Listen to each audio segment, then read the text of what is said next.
우리는 종종 이 외형적인 예배의 모습을 보고서 좋은 예배인지 또 안 좋은 예배인지 좋지 않은 예배인지를 말하곤 합니다. 예배의 순서가 잘 짜여져 있고 또 성가대가 많고 또 악기 세션이 잘 갖추어진 찬양팀이 있으면 또 그 외형이 화려함을 보고서 겉으로 보기에 좋은 예배다라고 착각을 하기도 하지요.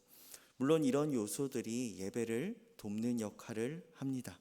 하지만 성경은 하나님이 받으시는 예배가 예배의 기준을 다른 곳에 두고 있음을 우리는 볼 수 있습니다.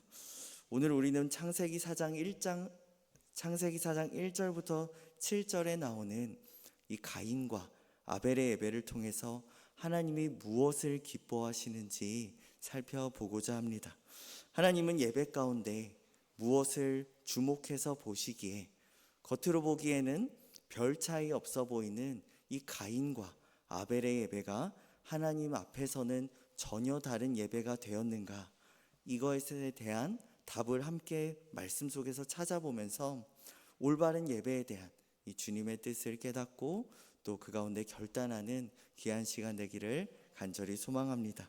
오늘 본문은 이 인류 최초의 형제의 이야기면서도 동시에 하나님께서 연락하시는 예배가 무엇인지 깊이 묻는 말씀이라고 볼 수 있습니다. 어느 날 가인과 아벨이 하나님께 제사를 드렸지요. 혹시 가인과 아벨의 직업이 무엇인지 아십니까? 가인은 농부이고 또 아벨은 양치는 목자였습니다. 가인은 당연히 농사를 지어서 거둔 곡식을 제물로 하나님께 드렸고, 아벨은 처음 태어난 이 새끼 양과 또 양의 기름을 하나님께 제물로 드렸습니다. 그런데 여기서 문제가 발생하게 됩니다. 무엇입니까? 어떤 문제입니까? 하나님께서 한 사람의 제물만 받으셨다라는 것입니다. 하나님은 이 아벨의 제물은 받으셨지만 가인의 제물은 받지 않으셨다라고 성경은 이야기합니다. 여기 수요 예배로 지금 똑같이 모여 있는데, 앉아서 똑같이 하나님께 예배를 드리고 있는데, 내 옆에서 드리고 있는 아내의 예배는 하나님이 받으셨는데 내 예배는 받지 않으셨다라는 거죠. 내가 드리는 예배를 받지 않으신 것입니다. 참 이상하죠? 분명 별 차이가 없어 보이는데 나도 내가 가진 것을 구별해서 하나님께 드렸고 또 찬양도 하고 또 말씀도 들었고 그렇게 예배를 드렸다고 생각했는데 왜 내 옆에 사람의 예배는 받으시고 내 예배는 받지 않으실까라는 이러한 의문이 생기게 되는 것입니다. 여러분, 하나님은 왜 가인의 제물을 받지 않으셨을까요? 하나님이 육식 취향이라서 그러셨을까요? 아무래도 곡식보다는 고기가 아무래도 더 취향에 맞으셔서 그런 것일까요? 여러분, 궁금하지 않으십니까? 이유가 뭘까?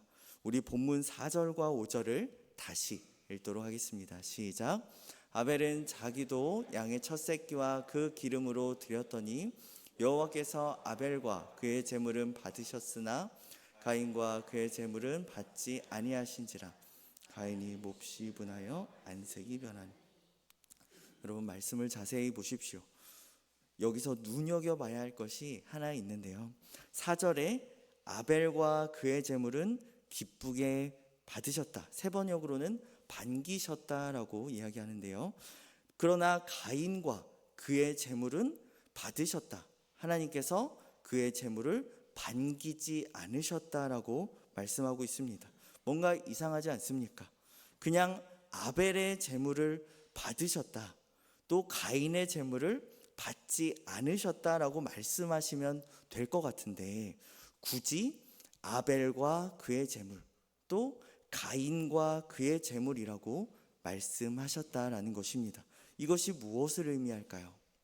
바로 사람과 제물이 분리되지 않는다라는 것입니다. 하나님은 사람은 받지 않고 제물만 받으시는 분이 아니라는 것을 이야기합니다.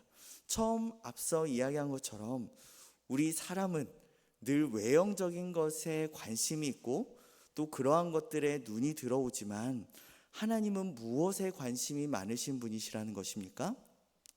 바로 사람입니다. 그래서 하나님은 먼저 이 예배 자리에 있는 사람을 받으시고, 그리고 그 사람이 하나님 받으시기에 합당할 때 그 사람이 가져온 재물도 받으신다라고 말씀하고 있는 것입니다. 그렇기 때문에 이 가인과 아벨의 문제는, 이 제사 문제는 무엇을 드렸느냐에 초점이 있는 것이 아니라 곡식이냐 고기냐의 문제가 아니라 드린 사람의 문제라는 것이죠. 다시 말해서 하나님이 받지 않으신 것은 단순히 그가 제물로 드린 곡식이 아니라 가인이라는 예배자를 받지 않으셨고, 또 그가 드린 제물을 받지 않으셨다라는 것입니다. 반대로 하나님이 기쁘게 받으신 것은 그럼 무엇입니까? 아벨이라는 예배자와 그리고 그가 드린 제물이라는 것입니다. 바로 이것을 강조하는 것이죠. 무엇을 드렸느냐가 중요한 것이 아니라 누가 드렸느냐가 더 중요하다라는 것입니다. 그럼 여러분, 아벨과 가인은 어떤 차이가 있을까요? 아벨은 어떤 사람이길래 하나님께서 그를 기쁘게 받으셨을까요? 성경을 보면 예수님과 사도 요한이 아벨에 대해서 언급한 것을 볼 수 있습니다. 먼저 마태복음 23장 35절에서 예수님께서 아벨에 대해서 의인 아벨이라고 아벨을 의인으로 언급하는 것을 볼 수 있고, 또 요한 역시 요한일서 3장 12절을 보면 아벨을 의로운 일을 행한 자다라고 설명하면서 그를 의인이라고 이야기하고 있습니다. 그러니까 공통적으로 성경은 이 아벨이라는 사람에 대해서 의로운 사람이다라고 정의를 내린다고 볼 수 있는 것이죠. 그렇다면 의로운 사람은 어떤 사람입니까? 의로운 사람은 단순히 착한 사람입니까? 아니면 의인이란 단순히 도덕성이 높고 정의로운 사람을 뜻합니까? 아니죠. 그러한 뜻을 넘어서 하나님 앞에서 믿음으로 바른 관계에 있었던 사람, 그 사람을 바로 의인이라고 합니다. 이 대표적인 의인의 대표적인 사람이 있죠. 창세기 6장 9절을 보면은 이 의인이라고 명칭되는 또 한 사람이 나오는데요. 우리 같이 6장 9절을 읽도록 하겠습니다. 시작. 이것이 노아의 족본이라. 노아는 의인이요 당대의 완전한 자라. 그는 하나님과 동행하였으며. 창세기 6장 9절에서 정확히 노아에 대해서 의인이다, 의로운 사람이다, 완전한 사람이다라고 표현하고 있습니다. 그럼 왜 이 사람이 의로운 사람일까요? 노아에게 전혀 죄가 없어서입니까? 아니면 노아 자신이 완전해서입니까? 그것도 아니면 그에게 구원을 받을 만한 충분한 행위가 있어서입니까? 아닙니다. 그럼 노아는 왜 의인일까요? 바로 노아는 하나님과 동행하는 사람이었기 때문입니다. 하나님을 찾고 신뢰하는 사람, 그 사람이 바로 노아였다라는 것입니다. 자신의 뜻이 아니라 하나님의 뜻에 순종하며 동행하는 삶을 살았기 때문에 하나님은 그를 의롭고 또 흠없는 사람으로 인정해 주셨다라는 것입니다. 그럼 의로운 사람은 어떤 사람으로 우리가 정의할 수 있을까요? 바로 하나님과 동행하는 사람, 의로우신 하나님과 영적인 사귐과 교제가 있는 사람이 바로 노아였다라는 것이고, 아벨도 그와 다르지 않았다라는 것을 우리가 확인할 수 있는 것입니다. 그럼 여러분들, 가인은 반대로 어떤 사람이었을까요? 가인은 하나님이 그의 예배를 받지 않았다라고 했는데, 가인은 어떤 사람이었는지 요한일서 3장 12절을 다시 보면은 가인이 악한 자에게 속한 사람이었다라고 말씀하고 있습니다. 우리 3장 12절을 읽어볼까요? 시작. 가인같이 하지 말라. 그는 악한 자에게 속하여 그 아우를 죽였으니 어떤 이유로 죽였느냐? 자기의 행위는 악하고 그의 아우의 행위는 의로움이라. 12절은 가인을 하나님께 속하지 않고 악한 자에게 속하였다라고 말합니다. 즉 가인은 어떤 사람이었느냐? 바로 단순히 그냥 동생을 미워하고 질투하고 시기했던 것을 넘어서 그의 삶이 하나님을 온전히 섬기지 않고 자기 마음대로 또 자기 욕심대로 악한 삶을 살았던 자라고 말씀하고 있는 것입니다. 그래서 죄에 속해 있던 가인이 하나님께서 예배를 받지 않으셨을 때 반응을 보면 그가 어떤 자였는지 사실 더욱 명확히 알 수 있습니다. 우리 본문 5절을 함께 읽겠습니다. 시작. 가인과 그의 재물은 받지 아니하신지라 가인이 몹시 분하여 안색이 변하니. 하나님께서 자신의 재물만 받지 않으시니까 이 가인의 반응은 바로 분노를 표출하는 것으로 나타나게 됩니다. 매우 화가 나서 얼마나 화가 났으면 안색이 변했다라고 합니다. 이것을 원어적으로 찾아보면 가인의 분노가 단순히 좀 화난 정도가 아니라 그 수준을 넘어서 아주 깊게 격해진 상태를 의미한다라고 이야기합니다. 정말 하나님께 인정받지 못했다는 그 상실감과 분노가 얼굴과 또 그의 태도 전체로 드러난 상태인 것이죠. 자신의 예배를 받지 않으신 하나님께 대하여 이렇게 강한 분노를 표출하고 있는 이 가인에게 하나님은 어떻게 말씀하셨을까요?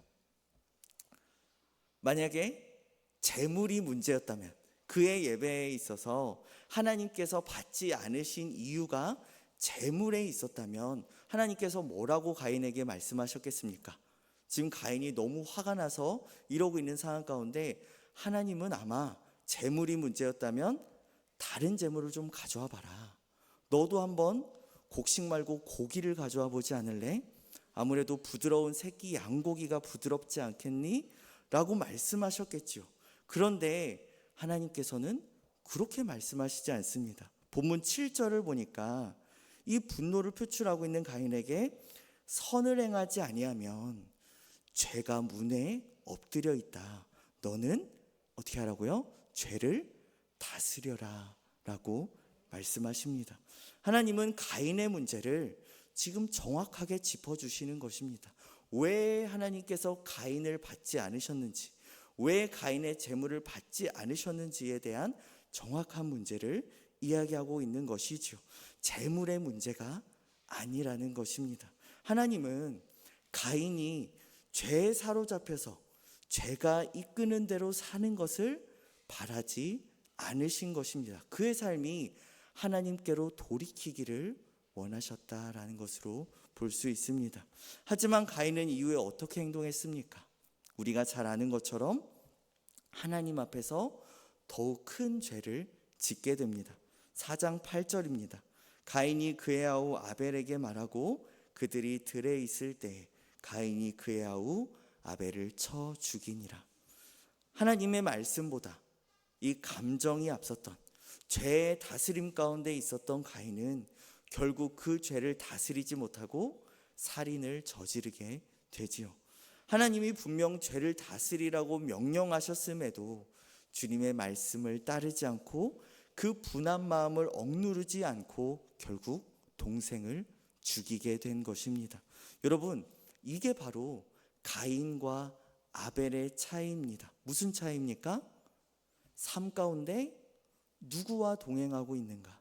누구에게 다스림을 받느냐의 차이라고 볼 수 있습니다. 하나님과 동행하며 하나님의 다스림, 말씀의 다스림을 받는 사람이 누구입니까? 네, 아벨이지요. 그럼 가인은 누구의 다스림을 받고 있었습니까? 죄의 다스림을 받는 사람, 악한 자에 속한 사람이 바로 가인이었습니다. 그렇기 때문에 하나님은 하나님의 말씀을 떠나서 자기 스스로가 주인 되어서 죄의 지배 아래 살았던 가인의 예배를 받으실 수가 없었다라는 것입니다. 여러분, 그러면 여기서 우린 예배의 정의를 좀 다시 한번 생각해 볼 수 있죠. 예배란 무엇입니까? 예배는 하나님이 내 인생의 중심에 있다라는 태도를 드러내는 행위입니다. 내 안에 좌정하신 주님을 모시고 살 때 아벨과 같이 믿음의 삶을 살아갈 수 있는 것이고, 또 그 삶은 믿음의 예배로 이어지게 되는 것입니다. 그래서 그 예배를, 그 사람의 삶을 하나님께서 기쁘게 받으신다라는 것입니다. 그렇기 때문에 삶과 예배는 분리해서 우리가 생각할 수 없는 것이죠. 삶도 예배이고, 수요 예배도 예배이고, 주일 예배도 예배입니다. 삶이 예배와 상관이 없다면, 그것이 분리되어 있다면 수요일에 드리는, 또 주일에 드리는 예배는 그저 어떤 한 세레머니나 이벤트에 불과하게 될 것입니다. 그럼 여러분들, 하나님께서 진정 받고자 하시는 삶은 어떤 삶일까요?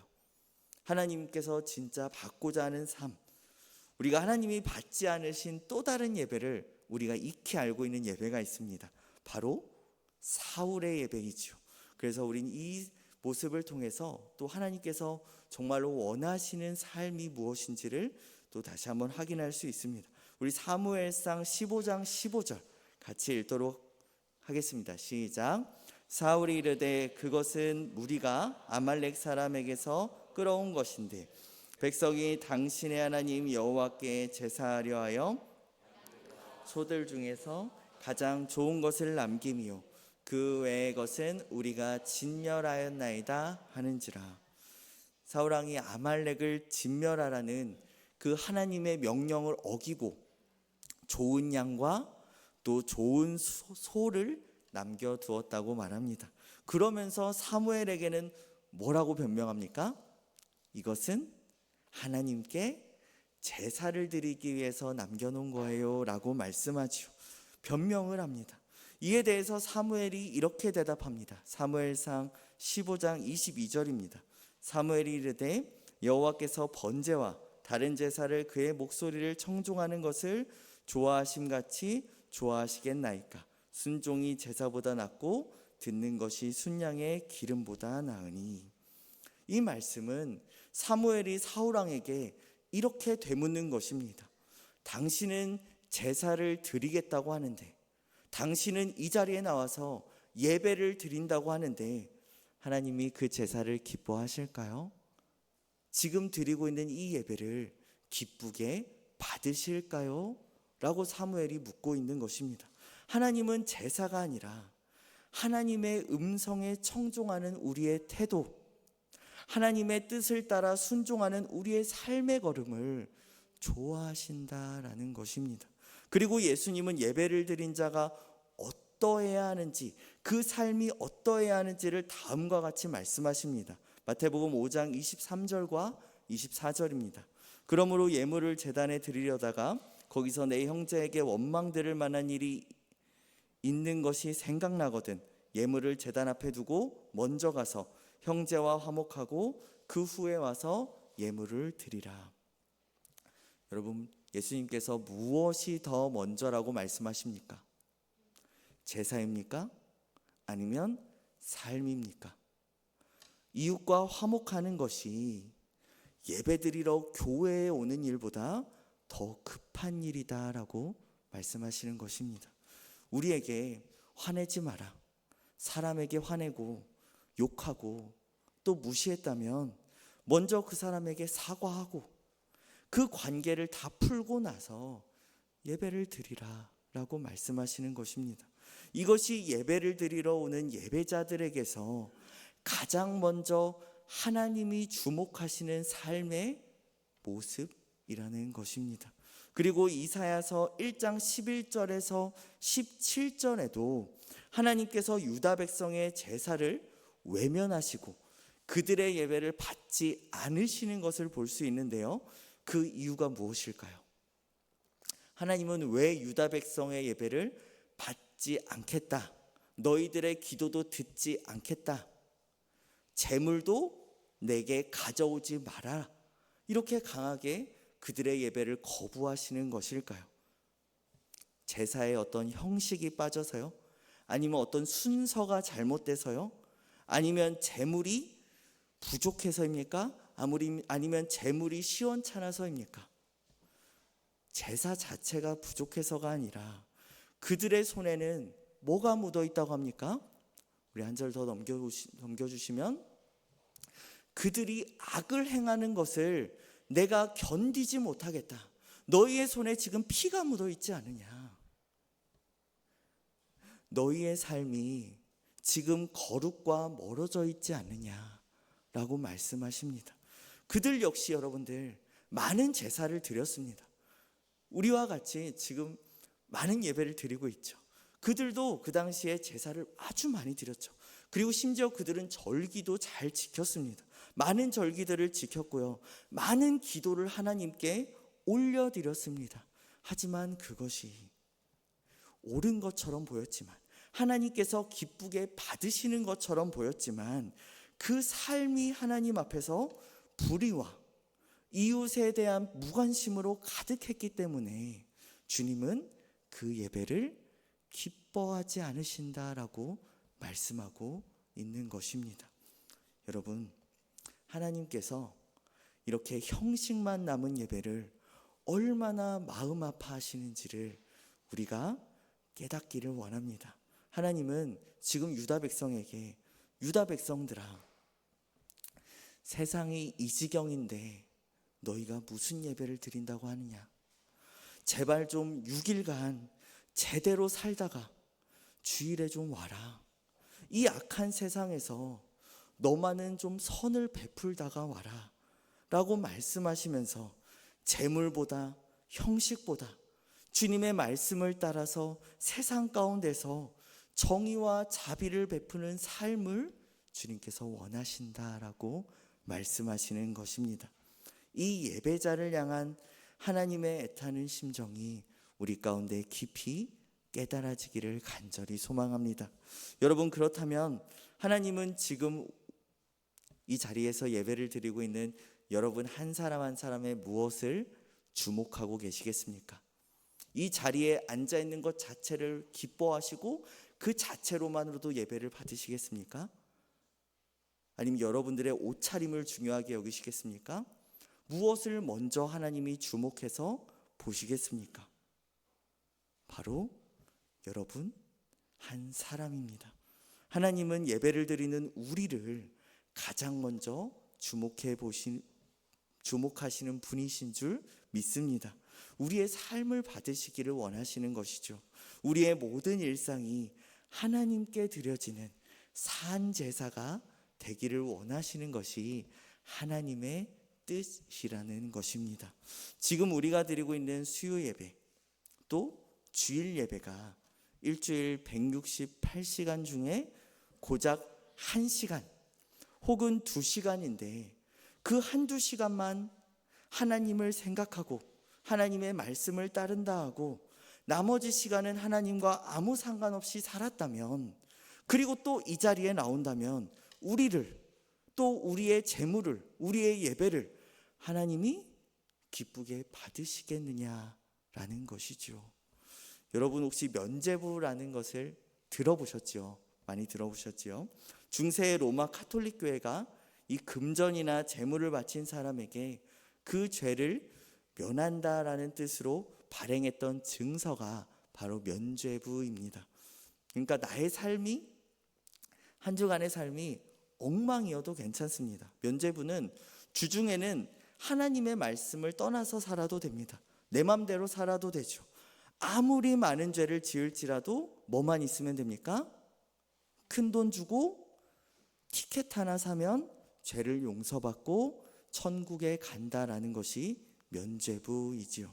하지만 성경은 그것을 말하고 있지 않습니다. 가인과 그의 재물을 받지 않으셨다라고 분명히 말씀하고 있습니다. 나의 삶이 하나님 앞에 바로 서 있지 않다면, 여전히 가인과 같이 내 스스로가 주인 되어서 내 욕심을 따라 죄에 속한 자로 주중에 살아간다면, 그리고 그 자리에서 여전히 돌이키지 않고 있다면, 오늘 내가 드린 헌금, 내가 드린 헌신, 이 예배를 하나님이 받지 않으실 수 있다라는 것입니다.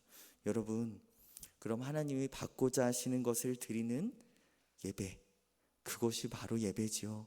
정말 우리가 하나님이 받고 싶어 하시는 것을 드리는 예배자가 되기를 간절히 소망합니다. 하나님이 받고자 하시는 것은 여러분 한 사람 한 사람입니다. 그 사람의 그 삶에 관심이 있으신 분이, 오늘도 지금 이 자리에서 여러분의 삶을 주목하시는 분이, 여러분이 가져온 삶을 통해서 이 예배 시간에 하나님께 영광 올려드리기를 원하시는 분이 하나님이심을 우리가 꼭 기억하시기를 바랍니다. 예수 그리스도를 주인으로 모시고 그분의 말씀을 따라 그분과 동행하는 삶, 세상 가운데 정의와 자비를 베풀며 믿음으로 살아가는 그 삶을 오늘 이 자리에서 받으시기 원하신다는 것을 꼭 깨닫게 되기를 간절히 소원합니다. 사랑하는 새누리 형제자매 여러분, 하나님이 원하시는 예배는 단지 화려함 속에서, 아니면 아름다운 자리에서, 아니면 멋들어진 환경에서 드리는 예배가 아닙니다. 하나님이 원하시는 예배는 오늘 본문에서 보았듯이 정결한 손을 원하시고, 또 진실한 마음을 원하시고, 정의로운 우리의 삶의 발걸음을 원하시고, 자비로운 태도와 삶의 모습인 줄 믿습니다. 예배당에서 시작된 경건이 우리의 삶으로 이어질 때, 그때 우리의 하루하루가 하나님께 드려지는 향기로운 예배가 됨을 믿습니다. 오늘 나는 하나님의 앞에서 어떤 예배자입니까? 나의 일상 속에서 드리는 삶의 예배, 그리고 예배당에서 공동체와 함께 드리는 예배를 하나님은 어떻게 바라보고 계실지 우리가 다시 한번 점검해 보기를 원합니다. 그래서 무엇보다 하나님과의 관계를 바로 세우고 삶을 먼저 바로 하고 주님 앞에 나아오는 주의 백성들 되기를 간절히 원합니다. 주일뿐 아니라 주중에도 의로운 아벨처럼 말씀의 다스림을 받으며 하나님과 동행하는 삶을 살게 되기를 간절히 바랍니다. 혹시 가인처럼 스스로 주인되려 했던 교만이 우리 안에 여전히 남아있다면 오늘 주님 앞에 조용히 내려놓게 되기를 원합니다. 하나님 없이 내 뜻을 앞세우고 여전히 내 방식이 옳다 여기며 그 고집세웠던 그 자리에서 돌이켜서 다시 죄의 자리에서 떠나 말씀의 다스림 안에 거하는 우리 모두가 되기를 바랍니다. 그래서 이제는 우리의 말과 행동, 모든 관계와 선택과 삶의 작은 영역까지도 주님과 함께 동행하며 주의 뜻을 행함으로 우리의 삶 전체가 거룩한 예배가 되어지기를 주님의 이름으로 간절히 축원합니다.